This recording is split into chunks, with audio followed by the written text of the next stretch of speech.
अगर कहा जाए कि सफलता किसी व्यक्ति को चुनती है तो यह गलत भी हो सकता है, लेकिन अगर हम कहें कि व्यक्ति ही अपनी सफलता और असफलता को चुनता है तो यह बिल्कुल सही होगा, क्योंकि एक असफल व्यक्ति कई बार प्रयास करता है, लेकिन एक सफल व्यक्ति सफलता मिलने तक प्रयास करता है और आखिर में सफलता उसके कदम चूमती है।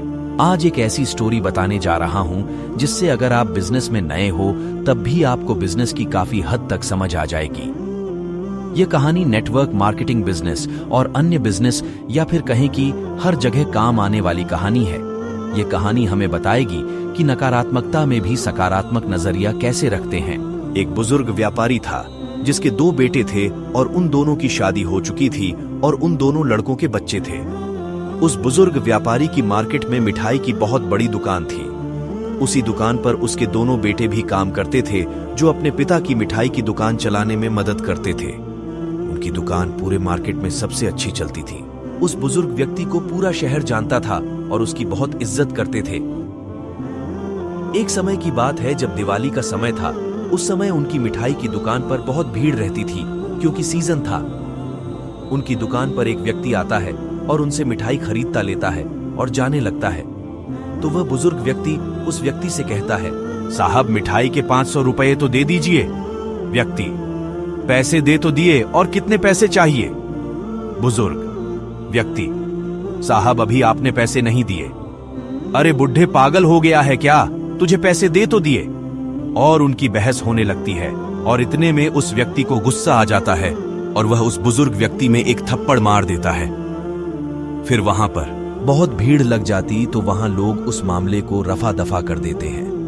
बुजुर्ग व्यक्ति के दोनों बेटे अपने पिता को संभालते हैं, फिर अन्य ग्राहकों को सामान देने लगते हैं। धीरे धीरे रात हो जाती है और दोनों लड़के घर निकल जाते हैं और बुजुर्ग व्यक्ति थोड़ी देर और रुकता है।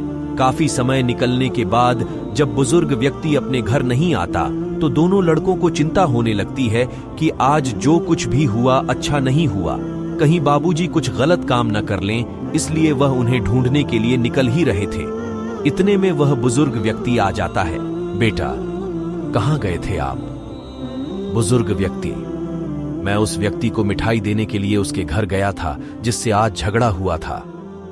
बेटा, आप उसके घर क्यों गए थे? बुजुर्ग व्यक्ति, आज मैं तुम्हें बताता हूं कि बिजनेस कैसे किया जाता है। बेटा, मतलब? बुजुर्ग व्यक्ति, जो होना था वो तो हो ही गया। फिर मैं उसके घर गया और मैंने उससे बोला कि सर मेरी गलती थी। जब मैंने हिसाब मिलाया तो सब बराबर निकला। फिर मैंने उसे मिठाई दी और मैं वापस आ गया।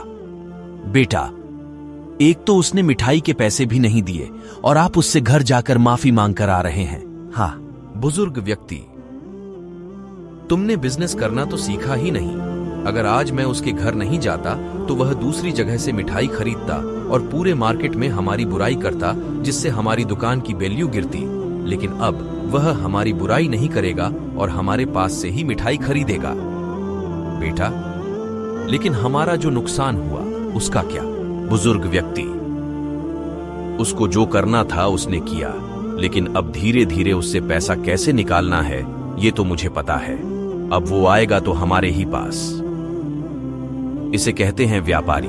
चाहे कितनी ही बड़ी समस्या क्यों ना खड़ी हो जाए, लेकिन एक व्यापारी हमेशा अपना फायदा ही देखता है। सबसे ज्यादा जो अहम है उसके बारे में सोचना चाहिए। हमें अपनी सोच को सकारात्मक रखना चाहिए। जिस तरह उस बुजुर्ग व्यक्ति में नकारात्मकता में भी सकारात्मक विचार रखा, उसी तरह हमें भी हर परिस्थिति में सकारात्मक नजरिया रखना चाहिए।